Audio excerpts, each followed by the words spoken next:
इस सरकार का लगातार ये 11वां बजट है। 11वें बजट के बाद भी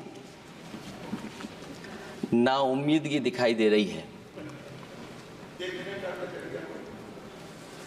और सरकार में हैं तो सरकार के लोग तो अच्छी बात करेंगे ही।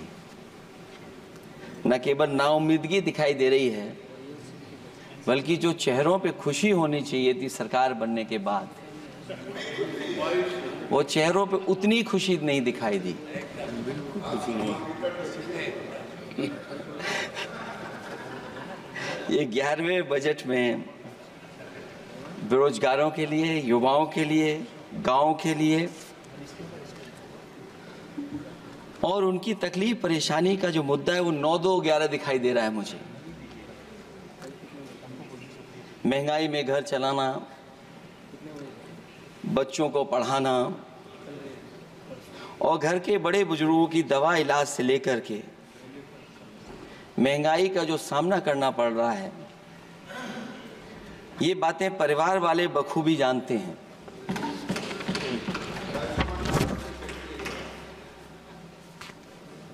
मैं जब सत्ता पक्ष के लोगों के जो आंकड़े देखता हूं और सुनता हूं,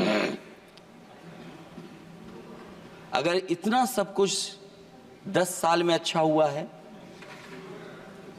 तो आप हंगर इंडेक्स में कहां खड़े हैं? अगर 10 साल बाद भी यही बात सत्ता पक्ष की तरफ से आएगी कि हम कहां खड़े हैं। आपने बड़ा सपना दिखाया make in India. Uttar Pradesh जैसे बड़े स्टेट से सबसे ज्यादा लोकसभा के सांसद चुने जाते हैं। हमें कोई बहुत बड़ा प्रोजेक्ट नहीं मिला, कोई बड़ा प्रोजेक्ट नहीं मिला। प्रधानमंत्री जी मिले हमें। और अगर कोई सभापति महोदय का कोई बड़ा प्रोजेक्ट मिला हो 10 साल में, कोई आईआईएम मिला हो, कोई आईआईटी मिली हो और जो ट्रिपल आईटी किसी समय पर उत्तर प्रदेश को मिली थी, क्या उसमें क्या सहयोग सरकार की तरफ से हुआ है? न केवल ये संस्थाएं बल्कि गवर्नमेंट जो एजुकेशन की इंस्टीट्यूशंस हैं वो सेंट्रल की तरफ से कौन सी नई आ गई? मेडिकल के क्षेत्र में कोई बड़ा संस्था आई हो? जो 2 एम्स आए हैं, मुझे याद है कि रायबरेली का एम्स भी समाजवादी सरकार में जमीन दी गई, उसके परिणाम है कि वह एम्स बन गया। गोरखपुर में भी जो एम्स आया, समाजवादी सरकार थी, जमीन दी गई, तब एम्स आया। और जो एम्स आ भी गए हैं अगर वहां 2, क्या उनमें पर्याप्त इलाज मिल पा रहा है? केवल यही नहीं, मेक इन इंडिया सपना तो ये दिखाया गया था कि अगर प्राइवेटाइजेशन हो जाएगा तो नौकरियां मिल जाएंगी। कुछ हद तक तो बहुत सी चीजें प्राइवेटाइज हो गईं, लेकिन नौकरियां कम होती चली गईं। और जो सबसे बड़ा सवाल है, जो पीड़ित परिवार के लोगों को जो हक और सम्मान मिलता है, क्या ये सरकार वो दे पा रही है? टैक्स कलेक्शन में सपना दिखा रहे हैं कि हम यहां पहुंच गए हैं, आखिरकार एक्सपोर्ट क्यों कम होता चला जा रहा है? और हम जो ट्रेड डेफिसिट है उसको कैसे खत्म करेंगे?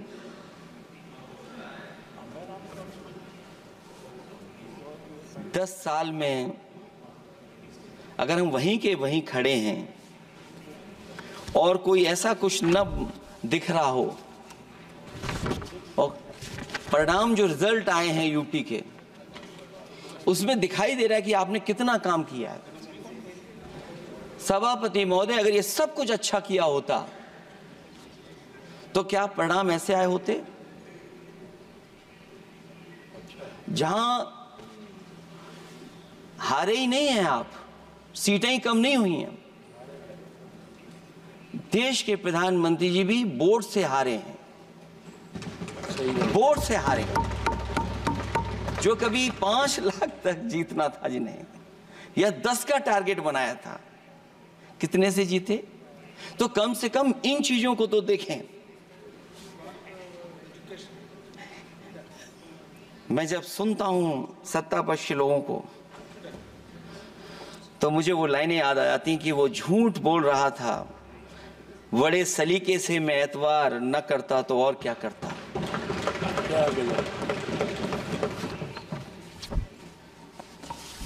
मुझे याद है कि देश के प्रधानमंत्री जी ने जनकपुर में एक झंडा दिखाया था और उस बस में 35 लोग बैठ करके अयोध्या आए थे। सभापति महोदय, उस समय भी मैंने मांग की थी कि जहां से जनकपुर से यात्रा शुरू हो रही है और अयोध्या तक बस से लोग आएंगे तो पता नहीं कितने घंटों में आएंगे। मैंने मांग की थी कि वहां से लेकर के अयोध्या तक एक्सप्रेसवे बनना चाहिए कि कम से कम जो जनकपुर से आए और अयोध्या दर्शन करने आ रहे हैं और बस से आ रहे हैं, कम से कम उनकी तकलीफ परेशानी तो कम होती। जो आप कहते हैं कि एफडीआई बहुत आया है, मैं अभी सुन रहा था, कहा कि टेलीफोन बनने लगे। टेलीफोन बन नहीं रहे हैं, मोबाइल बन नहीं रहे हैं। वो समाजवादी पार्टी के समय पर नोएडा में जो इंडस्ट्रियल पॉलिसी थी, इलेक्ट्रॉनिक पॉलिसी थी, उसके तहत आई थी। वो इंडस्ट्री जितनी आई है उस समय उस पॉलिसी के तहत आई और बन नहीं रहा है, मेक इन इंडिया नहीं हो रहा है। लेकिन जमीन किसने दी है? जमीन किसने दी थी उन लोगों को? बिना जमीन पर हवा में बना दो तो मैं आपका धन्यवाद दूंगा। उस पॉलिसी के तहत वो झूठ बोल रहा था बड़े सलीके से। आप कह रहे हैं कि एफडीआई लाए हैं हम लोग। एफडीआई, अगर पूरे देश का हम एफडीआई देखें तो उत्तर प्रदेश को कितना एफडीआई मिला है? सभापति महोदय, अगर 1% से ज्यादा भी एफडीआई उत्तर प्रदेश को मिला हो तो बताइएगा आप। जो प्रोजेक्ट डिले हो रहे हैं, जिसकी वजह से कॉस्ट ओवररन हो रही है, उसका जिम्मेदार सभापति महोदय कौन है? डबल इंजन की सरकार है। लखनऊ में भी सरकार आपकी है, दिल्ली में भी सरकार आपकी है। आखिरकार ऐसा क्यों हो रहा है? और आज ही जब सदन में सभापति महोदय हम लोग आए हैं तो एक और रेल एक्सीडेंट की खबर सुनी है।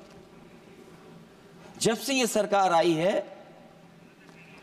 रेल एक्सीडेंट्स और पेपर लीक में कंपटीशन चल रहा है कि कौन आगे जाएगा।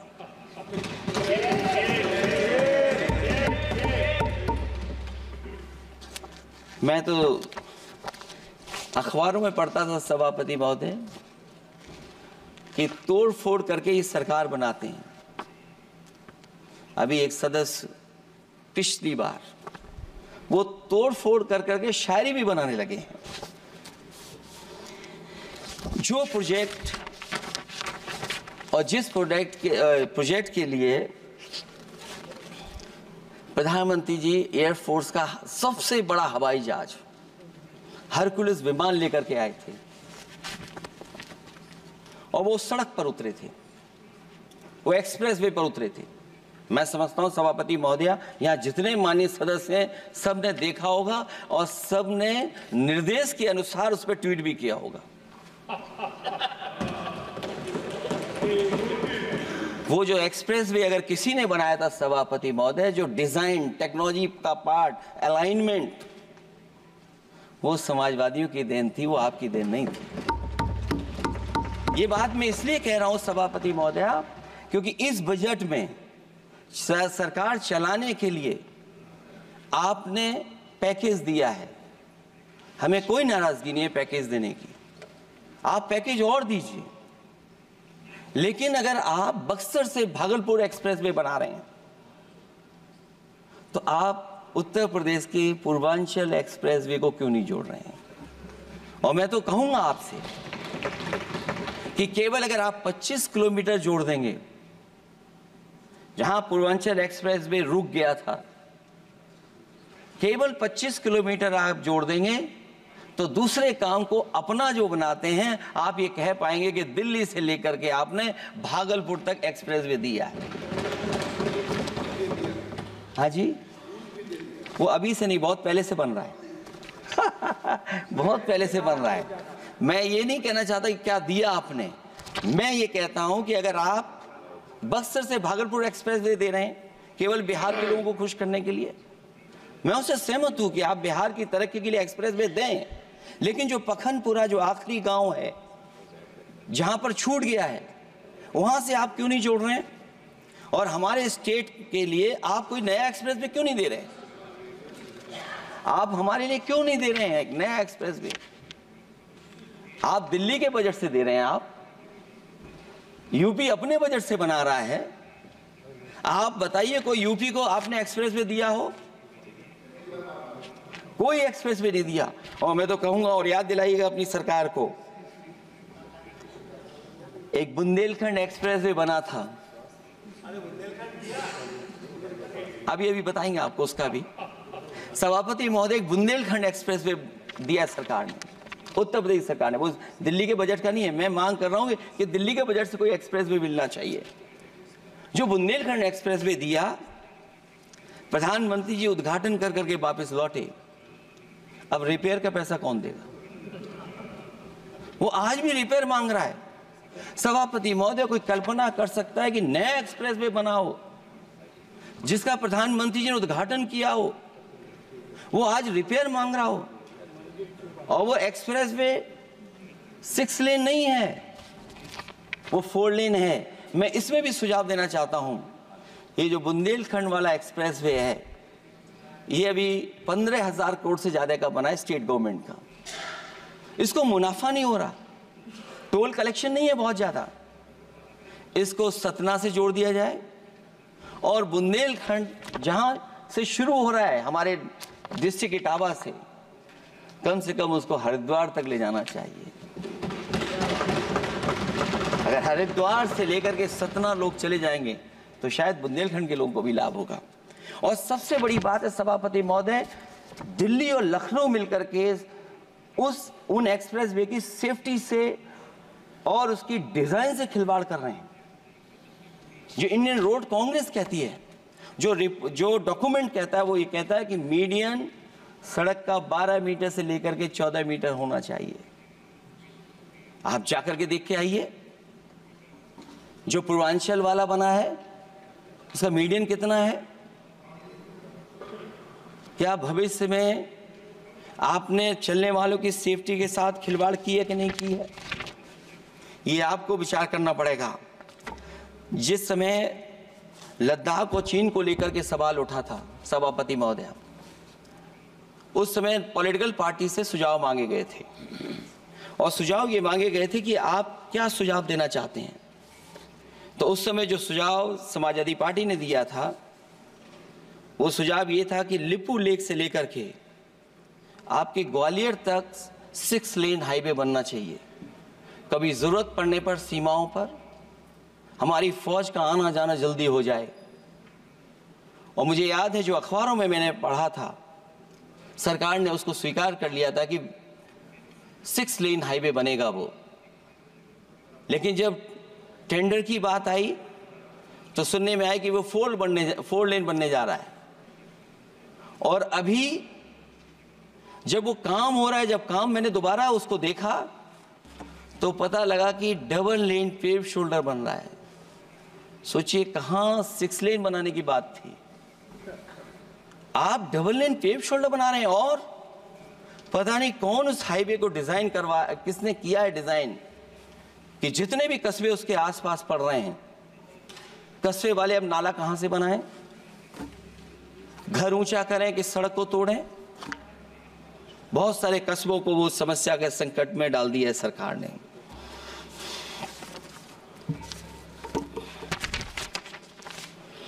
जो सरकार मंचों से ये कहती थी कि हम किसानों की आय दोगुनी कर देंगे,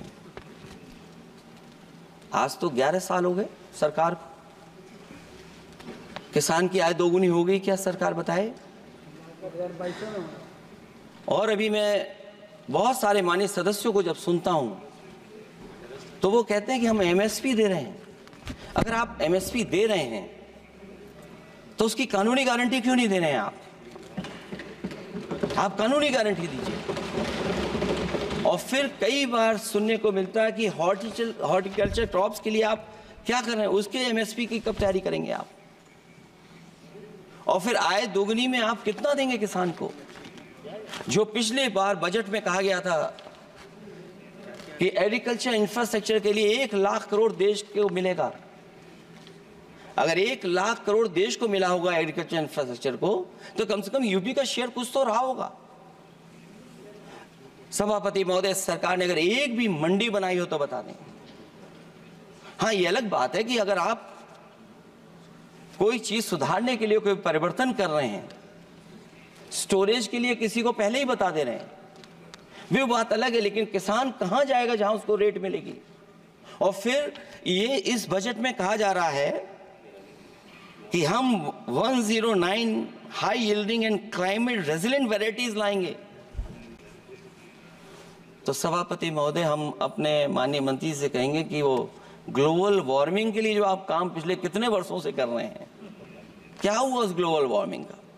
COP21 में भी आप हुआ है, G20 में भी आपने आश्वासन दिया, और कुछ नहीं किया। तो आपको क्या लाना पड़ रहा है?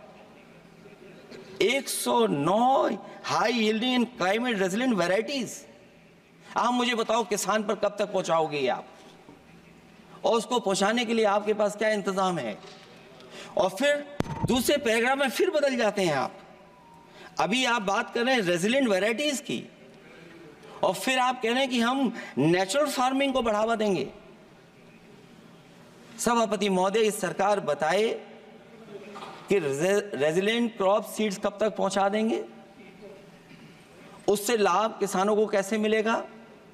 और फिर नेचुरल फार्मिंग जो अभी भी कर रहा है किसान कई जगह पर, उसके लिए क्या अलग से पैकेज है आपके पास बजट में? आपने तो केवल सभापति महोदय एक चीज सीखी है पार्ले जी बिस्किट से, महंगाई और मुनाफा। इस सरकार ने 10 साल में डीएपी की बोरी को और खाद की बोरी को छोटा कर दिया। इससे और ज्यादा छोटा मत करना आप। और आपने डीएपी, जब किसान डीएपी लेने गया तो सरकार ने कहा कि बिना नैनो यूरिया के आप नहीं मिलेगा आपको। मैं सरकार से जानना चाहता हूं कि नैनो यूरिया से क्या लाभ पहुंचा है किसानों को, ये बताइए। नैनो यूरिया से क्या लाभ पहुंचा है सरकार बताए।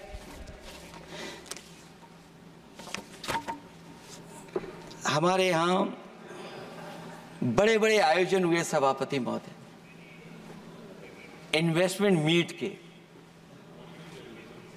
बड़े बड़े आयोजन हुए इन्वेस्टमेंट मीट के, और 5 लाख करोड़ के एमओयू साइन हो गए। 5 लाख करोड़ के। मैं ये सभापति महोदय, बजट हमारी क्या मदद कर रहा है उत्तर प्रदेश के उद्योग लाने के लिए? और ऐसे आयोजन हुए जिसमें देश के प्रधानमंत्री आए, देश के राष्ट्रपति आए, और देश के जितने बड़े उद्योगपति सब आए थे। लेकिन आज यूपी को क्या मिला वहां पर? किसानों के लिए एग्रीकल्चर सेक्टर में बड़े बड़े एमओयू हुए, लेकिन आज जमीन पर कुछ नहीं दिखाई दे रहा है। मुझे याद है समाजवादी सरकार में, क्योंकि देश का सबसे ज्यादा उत्पादन दूध का अगर कहीं हो रहा है तो उत्तर प्रदेश में हो रहा है, और उस उत्पादन को बढ़ावा देने के लिए और इन्वेस्टमेंट लाने के लिए उस समय की सरकार ने फैसला लिया कि अगर बाहर से भी कोई डेयरी या डेयरी प्लांट लगाना चाहेगा तो उसमें सरकार सहयोग करेगी। और परिणाम ये हुआ कि गुजरात की 3 अमूल प्लांट लग गए यूपी में। तो मैंने उद्घाटन किए, एक देरी से हुआ तो देश के प्रधानमंत्री जी ने किया। लेकिन उसके बाद कोई नया प्लांट आया हो तो बता दें। जो अमूल से पुरानी संस्था है, क्या उसका सहयोग कुछ करेंगे आप लोग? क्या आप पराग का सहयोग करेंगे कुछ? न केवल दूध उत्पादन में उत्तर प्रदेश आगे है, बल्कि चीनी में और गन्ने की पैदावार में भी कभी आगे कभी पीछे होता है। किसानों को भरोसा दिलाया गया था कि उनकी भी आय दोगुनी हो जाएगी, उनको भी बहुत सुविधाएं दी जाएंगी, बिजली फ्री दी जाएगी। सभापति महोदया उन्हें फ्री बिजली नहीं दी सका। यह आश्वासन था आपका। और आज अगर उत्तर प्रदेश पिछड़ इसलिए रहा है क्योंकि सबसे महंगी बिजली अगर कहीं कोई पा रहा है तो उत्तर प्रदेश पा रहा है। और मुझे याद है, क्योंकि बात ये मुझे इसलिए कहना चाहिए, बीजेपी के एक विधायक जो सबसे बुजुर्ग थे, वो देश के प्रधानमंत्री जी के क्षेत्र में बिजली 24 घंटे आए, उसके लिए वो धरने पे बैठ गए थे। वहां के अधिकारियों ने कहा कि बुजुर्ग हैं, इनका स्वास्थ्य बेहतर नहीं है, इनका धरना आप उठवा दीजिए। मैंने सभापति महोदय उनको बुलाया, मैंने उनकी बात सुनी। उन्होंने कहा कि प्रधानमंत्री जी के क्षेत्र में 24 घंटे बिजली होनी चाहिए। उसी दिन मैंने फैसला ले लिया कि प्रधानमंत्री के क्षेत्र में 24 घंटे रहेगी बिजली। और मैंने उससे मांग की सभापति महोदय कि उत्तर प्रदेश देश के प्रधानमंत्री को बनाने में सबसे बड़ा सहयोग किया है, इसका कम से कम बिजली का कोटा तो बढ़ जाए यूपी का। वो 8 साल हो गए, उत्तर प्रदेश ने देश के प्रधानमंत्री को तो दे दिया, लेकिन अभी तक बिजली का कोटा नहीं बढ़ा। हमें उम्मीद है 11 शुभ होता है, इस 11वें बजट में कुछ सुविधाएं ऐसी उत्तर प्रदेश को दी जाएंगी जिससे वहां के लोगों को लाभ पहुंचे, मदद पहुंचे।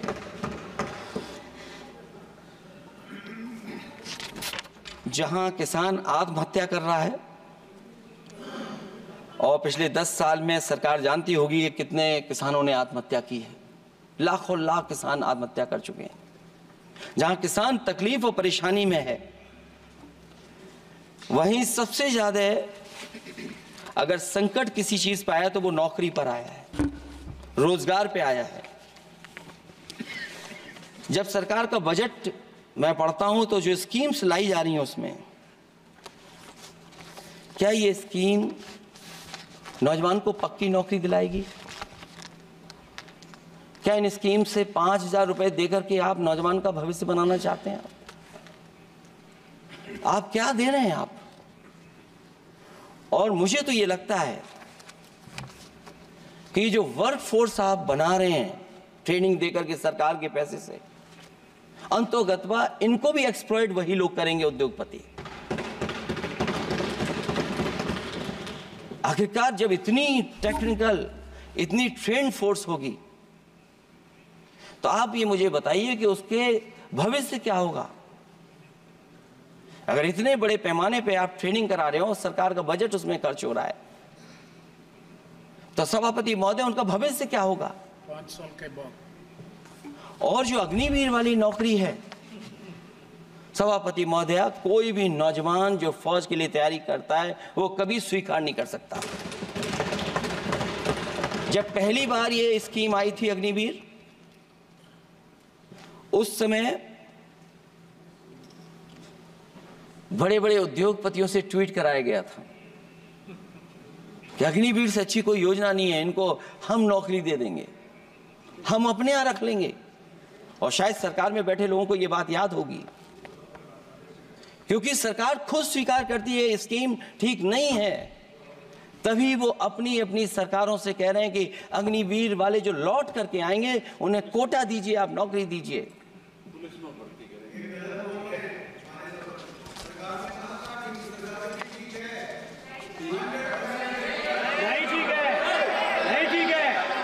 नहीं ठीक है।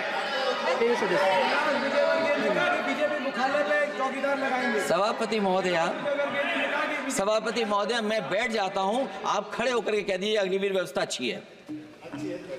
मैं इस सभा में खड़े होकर कहता हूं, उस राज्य से तो हिमाचल प्रदेश से जिसने पहला परमवीर चक्र विजेता मेजर सोमनाथ शर्मा दिए, कारगिल के युद्ध में सबसे ज्यादा शहीद होने वाले हिमाचल प्रदेश के वीर नौजवान थे।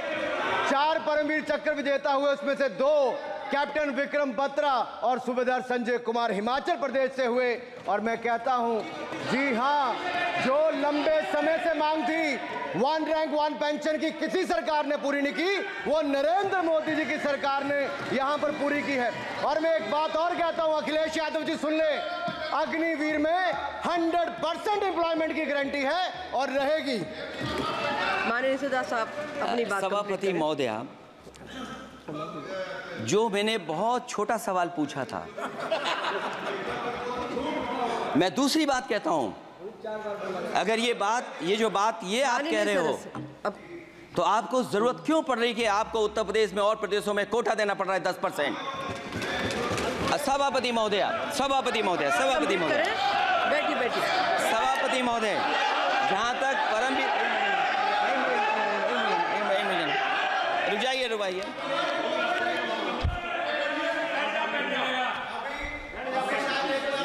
अरे सुनने दो।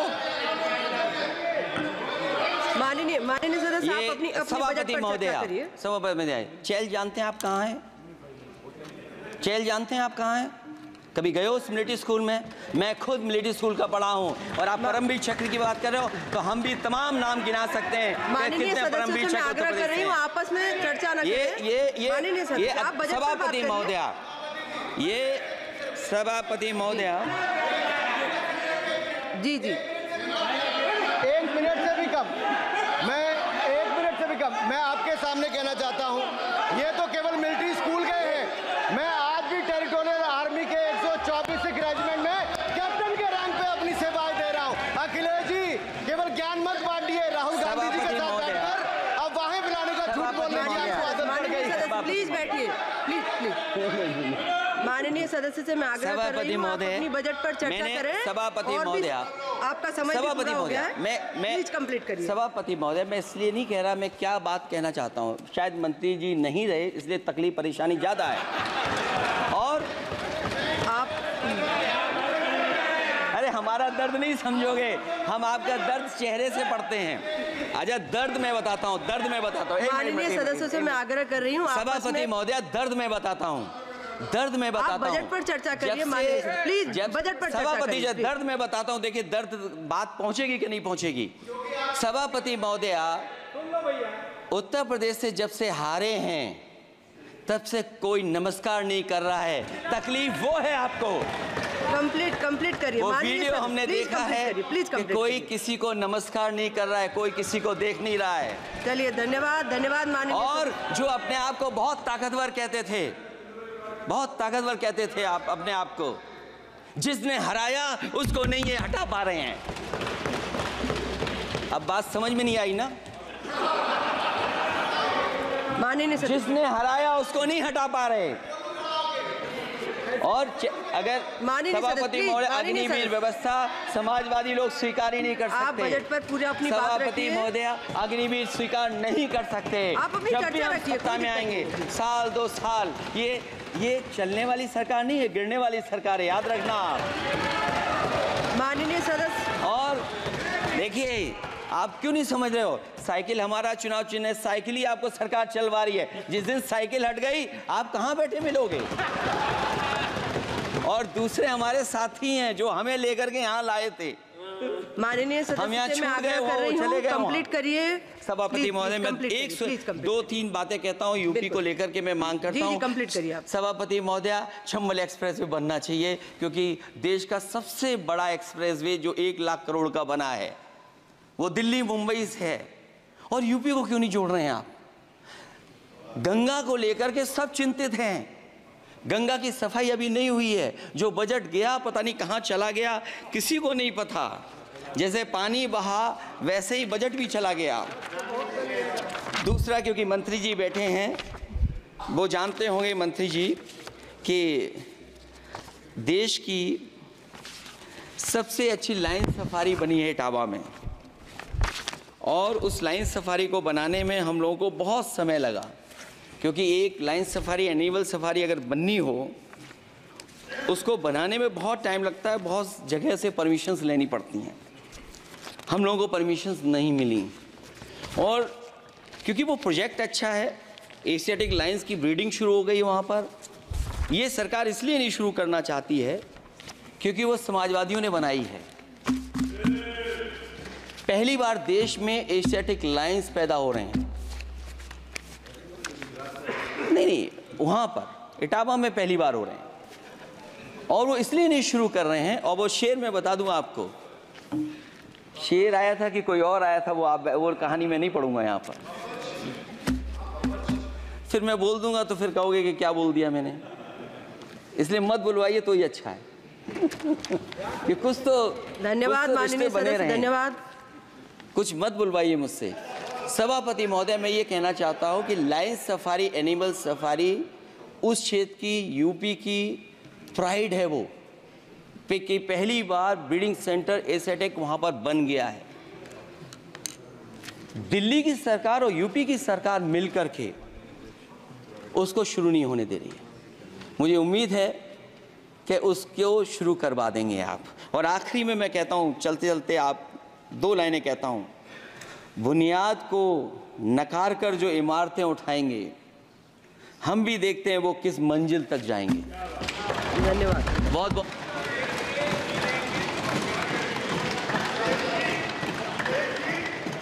अखिलेश जी, कुछ ज्ञान माननीय विपक्ष के नेता को भी दे दीजिए। आपने अच्छा भाषण दिया, उनको भी सिखा दीजिए। हालांकि अयोध्या को मैंने कहा हम काम नहीं रोक रहे हैं, लेकिन सभापति महोदय मैं कहना चाहता हूं, इन लोगों का कौन टाउन प्लानर है, कौन आर्किटेक्ट है, मैं नहीं जानता हूं, लेकिन ये जब सरकार से चले जाएंगे तो विश्व की सबसे बढ़िया नगरी अगर कोई बन करके दिखाएंगे तो वो अयोध्या नगरी होगी। माननीय सदस्य को इससे बड़ा सम्मान और कोई नहीं हो सकता। माननीय सदस्य श्री नवस कनी जी।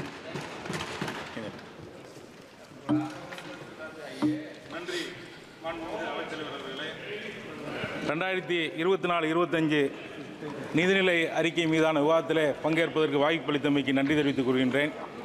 உலகிலே தலைசிறந்த ஜனநாயக நாடுகளிலே ஒன்று நம்முடைய தாய் திருநாடு இந்தியா. கூட்டாட்சி தத்துவத்தின் மூலமாக